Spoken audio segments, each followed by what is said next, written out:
Wonderful greetings to all of you, my dearly beloved brothers and sisters.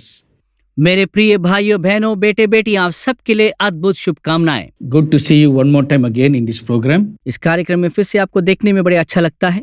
And before we continue today's study, आज के अध्ययन को जारी रखने से पहले just a little recap from last week's lesson. पिछले हफ्ते के अध्ययन से हम कुछ सुर्खियां देखेंगे। Of all the prophets in the Bible, who is the one prophet who did all this? Bible के सारे भविष्यवक्ताओं में कौन सा वो भविष्यवक्ता था इसने ये सारे कार्य किया है? All of you will immediately jump up and say it is Moses. हर एक उछल के कहने लग जाएंगे वो मूसा है। And your answer is not wrong. आपके उत्तर गलत नहीं है। And we read from the Holy Bible that the prophet Moses was powerfully used by God to perform these kind of signs and wonders. पवित्र बाइबल में हम पढ़ते हैं कि परमेश्वर ने मूसा को इस रीति से इस्तेमाल किया इस प्रकार के चिन्ह और चमत्कार को करने के लिए। And let us look deeper what he did. हम गहराई में देखने पाएंगे उन्होंने क्या किया है। Lord told him to lift up his rod and strike the Nile river. परमेश्वर ने कहा कि अपने छड़ी उठाए और वो नील नदी के ऊपर मारे। As soon as he did that, जिस क्षण उन्होंने किया था उसे, the whole of the Nile river turned to blood. संपूर्ण नील नदी वो लाल रंग में बदल गया। Not only that, सिर्फ इतना ही नहीं है, even all the drinking water system in the land of Egypt turned to blood. मिस्र देश के पानी पीने की जो भी स्रोत था वो भी लहू में बदल गया। How to drink blood? लहू को कैसे पी सकते हैं? We are not devil or vampire, no? हम लोग ना चुड़ैल है या पिशाच है। I remember reading some stories about vampires. मुझे याद है कुछ पिशाचों की कहानी में पढ़ा था। They drink only blood. वे सिर्फ लहू पीते हैं। We are not that. हम ऐसे नहीं हैं। We need water to survive. हमें पानी चाहिए जीने के लिए। So this was one great miracle that the prophet Moses did. और ये एक ऐसी महान अद्भुत काम है जिसने मूसा ने किया है। So this was one great miracle that the prophet Moses did. और ये एक ऐसी महान अद्भुत काम है जिसने मूसा ने किया है। And we read from the Holy Bible that the prophet Moses performed another 9 kinds of plagues. हम पवित्र बाइबल में पढ़ते हैं मूसा ने और 9 प्रकार के महामारियों को इस पृथ्वी पे उन्होंने किया है। And what are they? और वे सब क्या है? He struck the earth and frogs came out of the waters and covered the whole land of Egypt. उन्होंने पृथ्वी पर मारा तो सारे जगह से मेंढक निकलने लगे और सारे मिस्रों को मेंढक से भर दिया। For many days frogs were everywhere. बहुत दिनों तक सब जगह मेंढकों थी। Some cultures like to eat frogs. कुछ संस्कृति में लोग मेंढक खाना पसंद करते हैं। Third plague. तीसरा महामारी। It's a plague of lice. वो कुटकियों की विपत्ति है। It's a small little flies. ये कुटकियां एक छोटी सी मक्खी समान होता है। It's a kind of a fly family that came and covered the whole land. और एक प्रकार की एक मक्खियों की परिवार पूरा जमीन को आके घेर लिया वहाँ। And the fourth kind of plague. चौथी विपत्ति। Huge swarm of flies came and covered the whole land. ढांसों की बड़ी भीड़ आके उस जमीन को घेर लिया। Then the fifth kind of plague. पांचवी विपत्ति। Strange plague of disease came upon the animals. अजीब विपत्ति पशुओं के ऊपर आने लगा। Every manner of domesticated animals were affected. हर एक घरेलू पशु उसमें पीड़ित हो गए। And they were all dropping dead one by one. एक एक करके वो मरते मरते गिरते जा रहे थे। And plague number 6.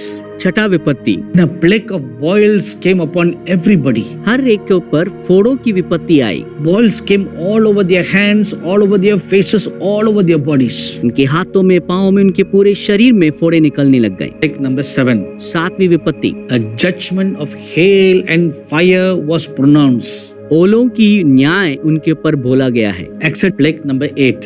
आठवीं विपत्ति। There came a plague of locusts. टिड्डियों की विपत्ति आई। After swarm of flies, another great menace is locusts. डांसों का बड़े विपत्ति के बाद अभी बड़े झुंड की टिड्डियां आने लगी।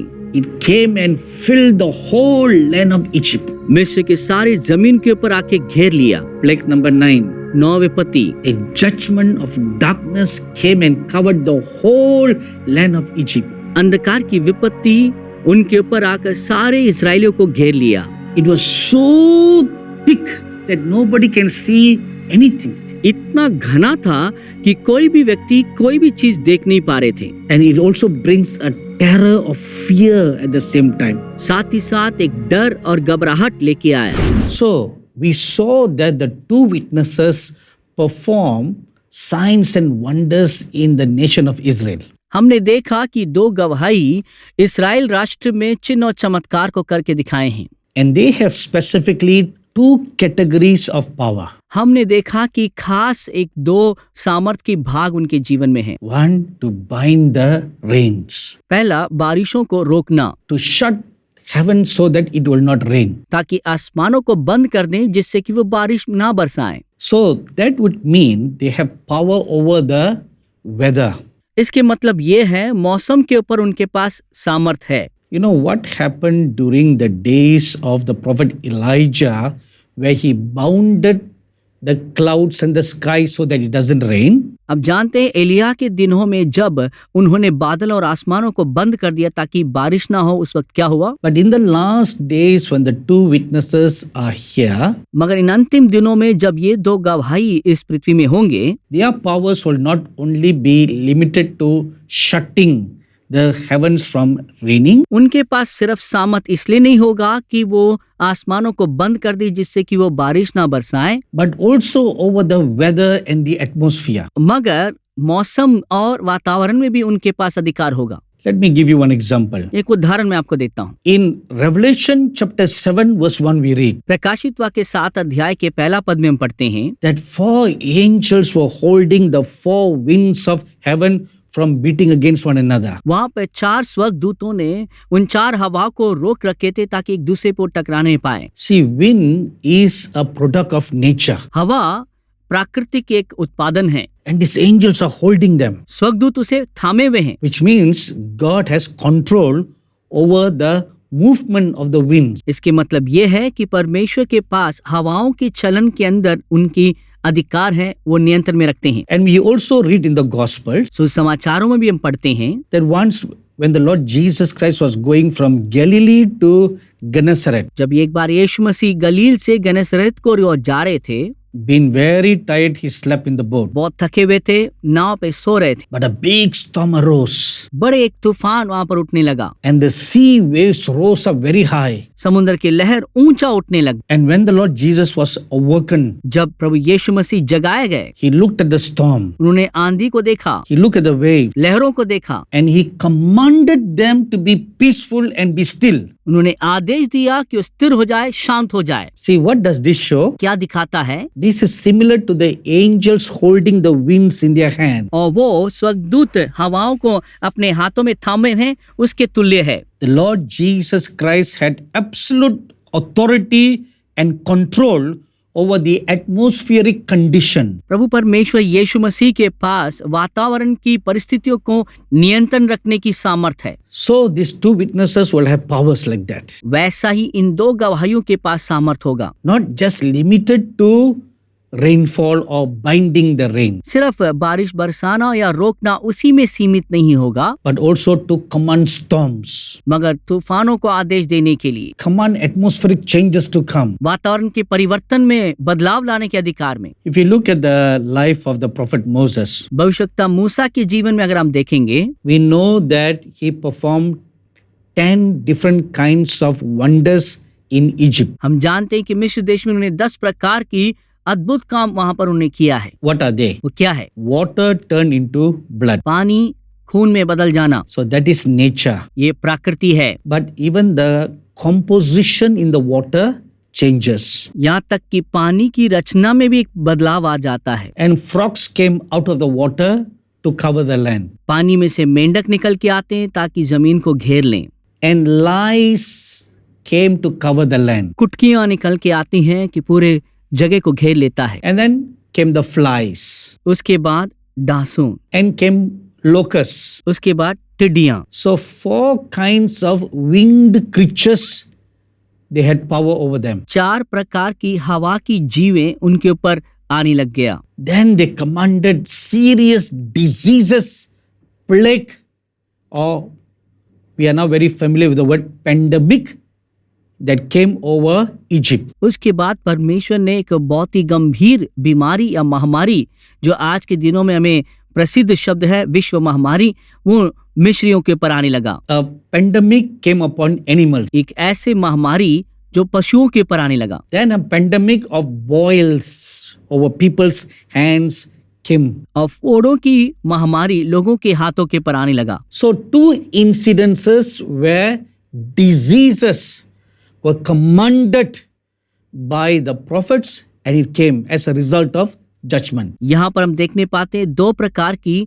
महामारियां या बीमारियां भविष्यवक्ताओं की भविष्यवाणी के द्वारा वहां पर आता हुआ देखते हैं, जो परमेश्वर के न्याय के परिणाम के रूप में देखते हैं। And then we find he had authority over the hail and fire. और अगला हम देखते हैं उनके पास अधिकार था ओलों के ऊपर, आगों के ऊपर। And then he commanded darkness to cover the whole land. और उसके बाद अंधेरे को आदेश दिया पूरी जमीन को घेर ले, पूरी जगह को घेर ले। Now what is that? वो क्या है? Atmospheric condition changes. वातावरण की परिवर्तन। See, we see 4 categories of miracles that the prophet Moses did during his time. हम देखने पाते हैं कि मूसा अपने जीवन काल में 4 प्रकार की 4 भागों की चमत्कार वहां पर करते हैं।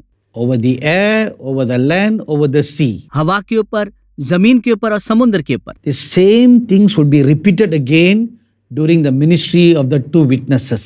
यही बात फिर से दोहराया जाएगा इन 2 गवाहियों की सेवा के समय पर। But there is going to be one difference. मगर एक बदलाव वहां पर होगा। When the prophet Elijah did his ministry, it was restricted to just one nation called Israel. जब भविष्यवक्ता एलिया सेवकाई निभा रहे थे तो एक ही राष्ट्र की सीमित था, वो इजराइल राष्ट्र के अंदर ही। And what the prophet Moses did was restricted to one nation called Egypt. जो मूसा भविष्यवक्ता ने कार्य किया वो एक ही राष्ट्र में सीमित था, वो मिस्र। When the 2 witnesses begin their ministry, जब ये 2 गवाहियों अपनी सेवकाई शुरुआत करेंगे, they will be physically alive in the nation of Israel. इस्राएल राष्ट्र में वो शारीरिक रीति से जीवित रहेंगे। But their ministry has a global effect. मगर उनकी सेवकाई संसार भर में प्रभावशाली होगा। You may ask me a question now. अब आप मुझसे सवाल कर सकते हैं, If they are just going to be based in the nation of Israel, how can what they do affect globally? अगर वे लोग शारीरिक रीति से इस्राएल में मौजूद होंगे तो उनकी सेवकाई संसार भर में कैसे प्रभाव ले आएगा? I'll give you one very simple modern example. अभी वर्तमान की एक सरल उदाहरण मैं आपको बताना चाहता हूँ। On December 31st, 2019, 2019 दिसंबर 31 तारीख को China reported the first case of the coronavirus. Corona virus की हमला की शिकार चीन में पहला पाया गया। So where did it started? कहाँ से शुरुआत हुआ? In one small city in big China. इतनी बड़ी चीन में एक छोटी सी शहर में शुरुआत हुआ। But within 3 months, this virus spread around the whole world. मगर 3 महीने के अंदर पूरे संसार भर में ये वायरस, ये बीमारी फैल गई। What started in just one nation, जो एक राष्ट्र में जो शुरुआत हुआ, it has a global effect जिसकी प्रभाव संसार भर में हुआ है। in the same manner. ऐसा ही Though the 2 witnesses will be based physically in the nation of Israel, इस्राएल राष्ट्र में ये 2 गवाही शारीरिक रीति से उपस्थित होंगे, through the modern technology of radio, television and the internet, अभी वर्तमान की तकनीकें जो रेडियो, टेलीविजन और इंटरनेट के द्वारा, their ministry will have a global effect. उनकी सेवकाई संसार भर में प्रभाव लेके आएगा। So when they pronounce the judgments of God in the nation of Israel, जब इस्राएल राष्ट्र में परमेश्वर के न्याय के दंड को घोषित करते हैं, the result will be affected globally. उसके परिणाम संसार भर में उसकी प्रभाव देख सकते हैं। Is there any proof for all this? You may ask me now. अब आप मुझसे सवाल कर सकते हैं, क्या इन सब का सबूत है? Yes, there is. मैं कहूँगा हाँ, वहाँ है। If you keep on reading down chapter 11, जब आप 11वें अध्याय की ओर पढ़ते जाएंगे, you will find where it is written, after the death of the 2 witnesses, वहाँ पर आप पा सकते हैं कि इन 2 गवाहियों की मृत्यु के बाद people all the world was so happy they died. संसार के सब लोग इतने खुश हो गए कि वो मर गए। And they sent gifts to one another. एक दूसरों के लिए उपहार बांटने लग गए। When I read the scripture, I wondered. मैं जब इस पद को पढ़ा था, मैं सोचने लग गया, People from all over the world are sending gifts to one another. संसार भर के लोग एक दूसरे के लिए उपहार को भेज रहे हैं। How is it possible? ये कैसा संभव है? Now look at the today's shopping habit of people. मगर आज जो है लोगों की दुकानदारी की आदतों को देखिए। Online shopping has become the most popular way of buying or selling things. आजकल दिनों में ऑनलाइन खरीदारी बहुत ही प्रसिद्ध और बहुत ही ज्यादातर होने लग गया है। You don't need to step out of your house. आपके घर से कदम निकालने की जरूरत नहीं है। Just sit in your sofa. आपने सोफा में बैठे रहिए। Take your computer or iPad or phone in your hand अपने हाथों में कंप्यूटर हो, आईपैड हो, या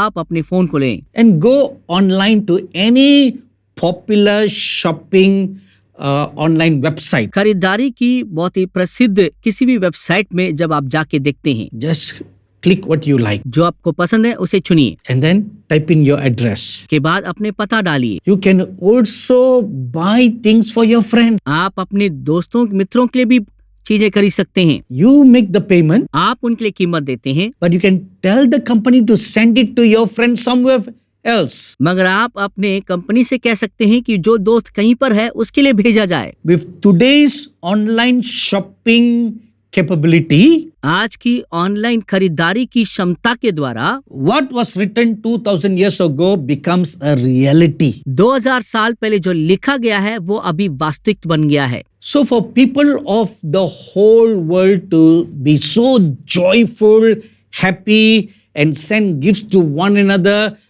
after the death of the two witnesses tells us they were all affected by them. वो हर एक के लिए उपहार को खरीदना भेजना इन बातों के द्वारा जो दो गवाहियों की मृत्यु के बाद होता है, ये साबित किया जाता है कि संसार भर में प्रभावी रहे हैं। Another possibility for this to happen is this. और दूसरा संभावना जो ऐसा होने के लिए है, The Bible tells us Bible बताता है God is a God who is far and near. परमेश्वर दूर और समीप के लिए एक ही परमेश्वर है। And his hand is not shortened that he cannot reach out to save anybody. उनके हाथ सुकड़ नहीं गया कि ताकि वो किसी और को बचाने ना पाए। I'll give you a very good example. एक अच्छा उदाहरण मैं आपको देता हूँ। There are at least minimum two examples in the Holy Bible. पवित्र बाइबल में कम से कम 2 उदाहरण तो ऐसा है। Once a Roman centurion came to the Lord Jesus for prayer. एक रोमी सूबेदार यीशु मसीह के पास आता है प्रार्थना करने के लिए। His servant is so sick at home. उसका दास अपने घर में बहुत ही बीमार है। He was in a terrible condition, even nearing death. वो मृत्यु की बातों को सुनते ही बहुत ही गंभीर परिस्थिति में आ गया। The centurion came and asked the Lord, begged the Lord to heal his servant. और वो सूबेदार यीशु के पास आके विनती करता है कि अपने दास को चंगाई देने के लिए। And the Lord said, all right, I'll come with you. प्रभु यीशु मसीह कहते हैं मैं तुम्हारे साथ चलूंगा। He said, no Lord, you don't come. वो कहता है नहीं प्रभु आप मत आइए, You are a person of great authority. आप बड़े अधिकार के एक व्यक्ति हैं, Now just speak the word. आप सिर्फ शब्द को बोलिए। My servant who's so far away, he will be healed. जो मेरा दास जितना दूर है वो चंगाई पाएगा। And that's exactly what happened. और ठीक वैसा ही हुआ। We do not know how far away the centurion's house was from where the Lord Jesus was.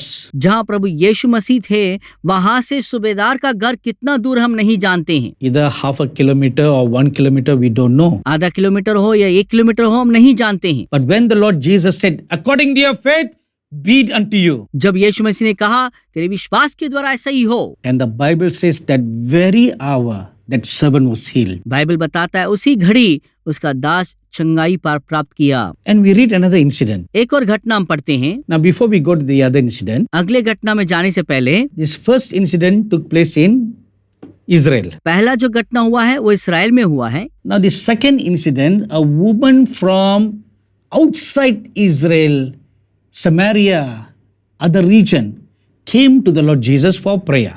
अब जो ये महिला यीशु मसीह के पास दूसरे प्रांतों से दूसरी जगह से आती है जो इस्राएल के बाहर है वहां से। Actually, the Bible calls her Syrophoenician woman. Bible उसे शुनेमी की जो है एक महिला कहलाती है। So she came from the northernmost part where they are all totally unbelievers. वो उत्तरी भाग से आती है जहाँ संपूर्ण रीति से अन्य जाति लोग हैं। Her daughter was demon possessed. उसकी बेटी शैतान से ग्रस्त थी। She came and cried to the Lord Jesus, वो यीशु मसीह पर आकर रोने लगती है और पूछ मांगने लगती है, please heal. दया करके उन्हें चंगाई दीजिए। Initially, the Lord refused to hear her prayer. शुरुआत में यीशु इनकार करते उसकी प्रार्थना को सुनने के लिए। And she further humbled herself and pleaded with the Lord. वो आगे और गिड़गिड़ा के विनती करती है प्रभु यीशु मसीह से। Moved by her faith, the Lord told her, let your daughter be healed. उनके विश्वास के द्वारा प्रभु यीशु मसीह जो है चलाए जाते और कहते हैं कि तेरी बेटी चंगाई प्राप्त करी है। And the Bible says her daughter was healed at the very same moment when the Lord said, let her be healed. Bible कहता है कि जिस क्षण जो प्रभु ने कहा कि तेरी बेटी चंगी हो जाए तो उसी क्षण वो चंगी हो गई। In this incident, the daughter's house or the woman's house was very far away from where the Lord was. और बाइबलों में इन बेटियों की जो इस बेटी की घर जो था जहाँ प्रभु यीशु मसीह है वहां से कोसों दूर, बहुत दूर है। But where he was standing, he just spoke the word, let her be healed. जहाँ यीशु खड़े थे वहीं पर उन्होंने ये शब्द बोला कि वो चंगी हो जाए। And many tens, if not hundreds of miles away, the daughter was healed. It affected a healing, a miracle there. सैकड़ों किलोमीटर की दूर उस बेटी के ऊपर वो असर किया है, जो बेटी वहां पर थी उसके ऊपर वो सामर्थ असर किया है। In the same manner, ठीक वैसा ही the two witnesses will be speaking the word of judgment in Israel, ये दो गवाही इस्राएल में परमेश्वर की न्याय के संदेश बोलते होंगे, but it will have a global effect. मगर उसकी असर पूरे संसार पर होगा, Because this is the last day's ministry for the end times. क्योंकि इन अंतिम दिनों के लिए ये अंतिम दिनों की सेविकाई है। There is no time to go from one nation to another nation. अभी कोई समय नहीं है कि एक राष्ट्र से दूसरी राष्ट्र की ओर जाने पाए। Whatever they do will have global effect. जो कुछ वो करेंगे संसार पर वो प्रभाव ले आएगा। And not only that, सिर्फ इतना ही नहीं, together with them there will be two companies of people all over the world. उनके साथ साथ दो झुंड के लोग संसार भर में होने पाएंगे। The company of Moses and the company of Elijah. मूसा के झुंड के लोग और एलिया की झुंड के लोग। God is already raising up such people. परमेश्वर पहले से ऐसे प्रकार के लोगों को उठाने लग गए हैं। This revelation was given to me in the year 2014. ये प्रकाशन मुझे 2014 उस साल में दिया गया है। And that is why I wrote a book called The Last Days Company of Moses and Elijah. इसलिए मैंने लिखा था कि अंतिम दिनों की मूसा और एलिया की झुंड के लोग। So, young people, children, older people, God calls them, trains them, anoints them. One group like Moses, another group like Elijah. इसलिए परमेश्वर जवानों को, बालकों को और बुजुर्गों को बुलाता है, उन्हें प्रशिक्षण देता है और उन्हें वो आत्मा देता है जो एक झुंड मूसा का है और एक झुंड एलिया का है। So that which the prophets Moses and Elijah will do in Israel, it will be multiplied through these two companies globally. और इस वजह से इस्राएल में जो मूसा और एलिया जो अपनी सेविकाएं निभाएंगे वो संसार भर में उस कार्य को पूरा किया जाएगा उनके इन लोगों के द्वारा। Before we close, I'm going to ask you one question. समाप्त करने से पहले मैं आपसे एक सवाल करना चाहता Are you part of this last days company? हूँ, इन अंतिम दिनों की झुंड के क्या आप भी भागी हैं? Do you feel a stirring in your heart if you belong to the Moses company or Elijah company? क्या अपने हृदय में एक ऐसे सामत को महसूस करते हैं कि ये सोचते हैं कि क्या मैं मूसा की झुंड का हूँ या एलिया का झुंड का हूँ? Some may say yes, some may say I don't know. कुछ तो कह सकते हैं हाँ, कुछ कहेंगे मुझे पता नहीं है। Those who say yes, जो लोग हाँ कहते हैं you write to me to the email ID that you see on your screen right now. अपने ईमेलों के द्वारा मुझे बताइए, जो ईमेल आईडी हमने जो हमारे स्क्रीन में अभी दिखाए हैं। And I will be happy to mentor you and guide you further. मैं बहुत ही खुश हूँगा कि आगे आपको मार्गदर्शन में और आपको सिखाने में। Those of you said I don't know, जिन लोगों ने बोला मुझे पता नहीं है, but you feel a stirring inside you. मगर अपने आप में एक छलन महसूस करते हैं, Don't worry. चिंता मत करिए। Spend a few days fasting and praying. कुछ समय उपवास और प्रार्थना में व्यतीत करिए। And you ask God, Lord, what is my part in this last day's work? आप परमेश्वर से पूछिए इन अंतिम दिनों के काम में मेरा क्या भाग है। Then God will give you a knowing. तब परमेश्वर आपको समझ की बुद्धि देंगे। Then you write to me. बाद में आप मुझे लिख के बताइए। God bless you all till we meet again next week. अगले हफ्ते मिलते तक परमेश्वर आप सबको आशीष दे। If you are blessed by this program, please send your testimonies and feedbacks to Angel TV, Villivakam, Chennai 600049, Tamil Nadu, India.